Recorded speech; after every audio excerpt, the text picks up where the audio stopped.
Hey, Lindsay, how are you? Doing good, Michelle. How are you? How's everything? I'm doing well, thanks. Lindsay, this is a kind of a personal question. Ooh. Have you ever known someone who constantly made you feel small? Wow, that's a deep question, Michelle. I know. No, I guess I had a friend when I was really young who would brag a lot. And that annoyed me, but I'm talking like I was 7 years old, right? And she was like a bragger. What is bragging, Yeah. Michelle, by the way? I'm the best at this. I'm much better than, Yeah, and then she would I would say something I want to do because I was just like a 7-year-old. I was like, I want to go to the movies tonight, or I want to do something, like I wanted to go skiing or something. So you'll never be able to do that. Like she would do that. So that was actually because she was a naysayer. That's what the word, a naysayer. So that really triggered me a lot because I don't like it when someone tells you can't do something. Right. Yeah. And so that was she was kind of undermining me a lot of times, but we were only 7. So this is kid stuff. Right. But I still remember it. So yeah, you still remember it. Well, so we are going to talk about this word undermine. Yes. And this is a really useful word for that type of situation that Lindsay is talking about. And this came up because we spoke about it in a recent episode on business English over on our other podcast. Guys, if you haven't listened to the business English podcast, you got to get on over there. We business is real life, and people work in the business world. It's not robots. We have to learn how to talk and build these relationships. Well, that's true. I can't believe I just said that. So guys, but this was on episode 530, which was how not to step on toes at work that we use this. And this, this word, once we add this to your vocabulary today, guys, it's going to elevate your English 100%. It's a really good one to know at the B2, C1, C2 level. So let's get into it, Michelle. Yeah.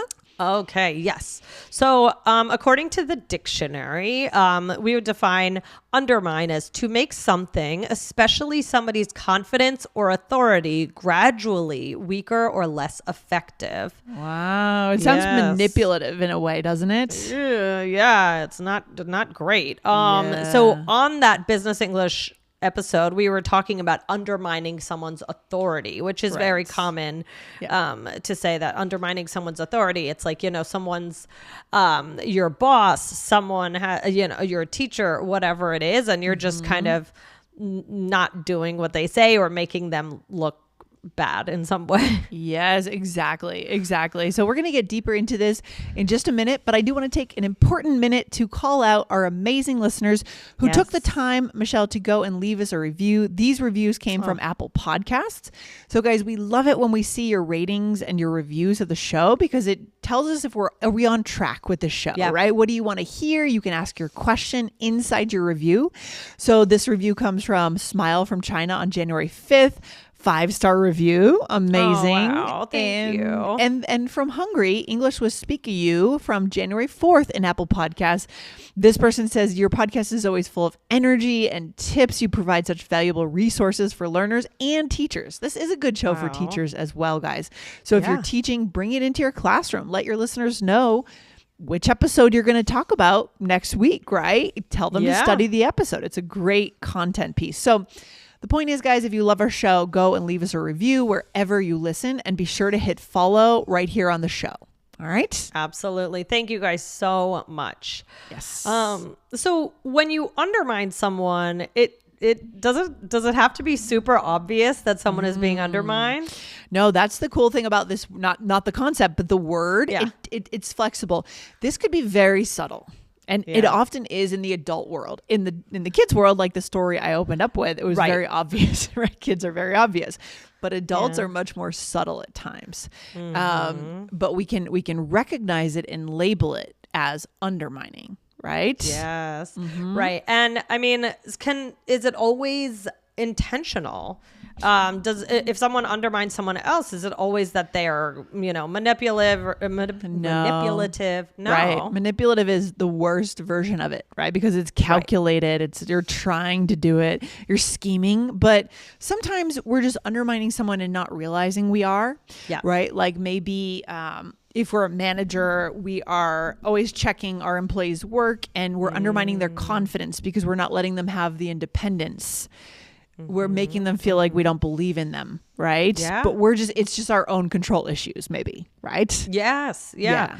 Very interesting. So undermining, it can be calculated. Yeah. It can be like, "Mwahaha, I'm undermining you," but it can also just Disney be villain or something. Yeah. right. It can also just be totally innocent. You don't realize it, and maybe it needs to be brought to your attention. And I'd say probably, I'd say most of the time, probably, Michelle, it's that people don't realize they're doing it. Most people are good people. They don't want to hurt people, especially at work, or so probably like 75% of the time it's unintentional, but it's good to call it out and approach the topic with someone, right? Yeah. So let's give some more examples. Could be in other contexts. Lindsay, what's an example? Well, we can undermine ourselves too, right? Yep. So I tend to undermine myself when I don't feel confident. I say things like, I'm sorry and I don't know. Yeah. And there are entire phrases. We've done episodes on, phrases to avoid in this area that will cut us down, like will degrade kind of our our authority or people's confidence in what we're saying or what we're doing, right? Exactly. So you can undermine yourself for sure. Or here's another example. Her husband was always undermining her in front of her friends. He would say everything she was doing wrong. Oh, that's horrible. Jeez. Okay. Hopefully no one's doing that. Ugh. The way my friend spoke to me really undermined my confidence. I don't know that I want to continue to be friends with her. Yeah. Or she undermined the teacher by proving her wrong in front of the whole class. Now, this could just be an innocent, actually, you said this, but actually the calculation is this, right? And the teacher might feel a little bit funny, but it wasn't with ill intent, but they might feel that they were undermined. Yes, we have the signature phrase, might feel funny, right? Feel funny is your signature phrase, Michelle. Feel funny, that's my signature, yep. And I want to say that's really cultural. So some cultures allow this sort of undermining of authority, especially so in an academic context. In some cultures, it's probably more okay than other cultures. Like certain institutions would probably encourage a dialogue back and forth between students and teachers. The teachers would challenge the students would challenge the teachers. But that really depends on the institutional culture, the country culture, the language you're speaking, right? It's really different. Yeah. Yeah, it's really interesting. The cultural aspect on this. Yeah. And then here, I thought of this one. Focusing on perfection, not connection, can undermine how you learn a language. Ooh, good one. Right? So we flip that. We want connection, not perfection, of course, as our listeners know. Yeah. Michelle, for you, how does it feel to be undermined? Well, I mean, it doesn't feel great if it feels like, if it's something that if I were being let's say I were an example, if I were being like totally micromanaged or something like that wouldn't feel good. If I feel like it's because somebody doesn't have confidence in me, that's not going to feel good. Or if I feel like I've even, I read somewhere that said, do you have it with your partner? Like if your partner is telling a story and you know that part of the story is wrong because you were there, do you correct in front of people?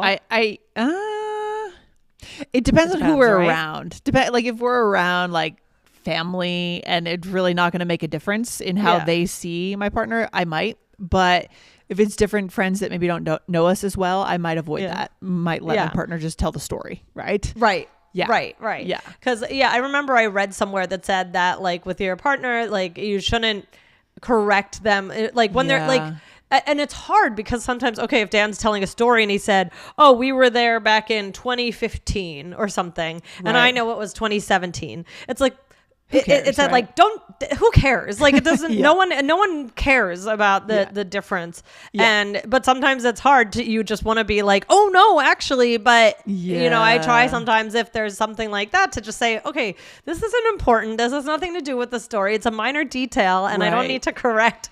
So those, because those types of things can build up if you're constantly, resentment. It's actually this, it's actually that. No one wants that naysayer, or not even a naysayer, just it's someone just nitpicking everything, right? We don't want that. And this can really come alive in different spheres. You're talking about at home with your relationship, with your family. We're talking about in the academic context, maybe a college class, at work, right? So this undermine, this word can be used in so many different contexts, Michelle. Yes. Exactly. Nice. All right. So let's talk a bit about other ways to use this word, or other things we might say if we don't want to always say. Yeah. So, I mean, there are other ways to use undermine, but we wanted to actually focus on this main one today. We can always do a follow-up, but let's talk about how else you can express this idea. Lindsay, what's something you could say? So make someone feel small. This is what you asked me at the beginning of the show, I think, right? Make someone feel small. Her constant criticism made him feel small. And this is really bad, right? When it gets to a very pathological side of this concept. Or put someone down. He didn't mean to put his friend down, but he was just trying to be honest. And sometimes some certain personalities might just like have a compulsive need to tell the truth, and there's less of a looking at nuances of feelings, and people just tell the truth, so they just have to do that, so they end up undermining people, especially if the people don't understand them very well, right? Yeah, absolutely. And then there's just the word hurt, which could be useful as well. So the third time he got a D on a test, it really hurt his confidence. So you could say it undermined his confidence. Although I would say in the workspace, the word hurt becomes a little more emotional, right? So undermine is probably better. Like if you say like my manager hurt me versus my manager undermined me, it's probably better to go with undermine in the workplace. Would you agree, Michelle? It's just hurt is a little squishy. A little squishy. I don't know. Do you disagree? What do you think? No, I don't. I think especially if you're saying like, oh, it hurt me. Yeah. I think that's like a little much. But if you're saying, oh, it hurt something. Like, I don't think that I mean, we could do a whole episode on the word hurt. We've never done that. Yeah. No, so I see what you're saying. There's a lot that you could say, because sometimes it might be the best word to use, but Well, I see what you're saying here. So if you're saying my manager hurt my confidence, that's probably okay, right? Because you're not saying like hurt my heart or hurt me as a person, right? Right. Yeah. Right. Okay. Got it. So interesting. But we can talk about this more another date. So let's do a role play. All right, here we go. So here in this context, you are complaining to me about our mutual friend. Okay. Oh, no. Let's see about this mutual friend. All right. I don't know. Sometimes she just makes me feel small. She does have a way of talking down to people. She's definitely put me down before. Maybe we should talk to her. She should know that she's hurt us both. Yeah, and she always undermines me in front of other people, whether she means to or not. Ooh, that's not good. That's not. Yeah, then we gotta figure this out. Yeah, that's not something someone I would want to be friends with, right? No, for sure not. So we started by, you said, I don't know. Sometimes she just makes me feel small. Yeah, and that's to me is like I don't use this one that much. It's like a very dramatic to me. Yeah, makes me feel small. Makes me feel small. But you will hear it. Yeah, exactly. It's very much on the villainous side of undermine. It's really on the like really extreme end. If someone is calculating and going to these lengths to make someone feel small, we said before that undermine can be very subtle. It can be unintentional, right? Yep. That's the other side. This is the opposite side of it. Really bad. Yes. Yeah. And then I said, no, you said she's definitely put me down before. So meaning insulted me, right? Insulted me. Yeah. So she should know that she has hurt us both. So here we are actually talking about the heart, right? Hurt you emotionally, right? Because we're not here at work, right? It's just friends. And then you said, and she always undermines me in front of people, whether she means to or not. So we got to do something about this. Really interesting. And so a provocative question here. When it comes to the workspace, we're not publishing this on Business English. This is on All Ears English. But it's interesting to think about, if you are in a management position, are there any things that you, like if you are undermining someone, like if you're micromanaging someone, is it a skill you still need to work on for yourself? Like details. If you're micromanaging someone else on their attention to details, is it something you're stressed about your ability to do?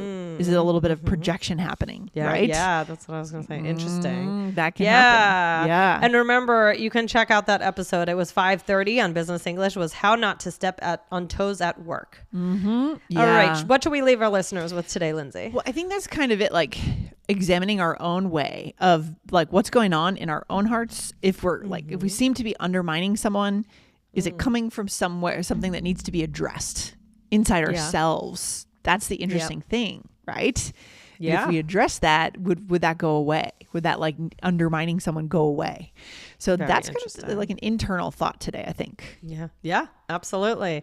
All right. Well, yeah. Glad we spoke about this today, Lindsay. And yeah, hopefully no one makes you feel small today. Same for you, Michelle. I want you to not encounter that at all today. We hope for the best. Exactly. Yes. Hoping for the best. All right, guys. Have a great day. We'll see you on the next one. All right. Bye. Take care. Bye. Bye.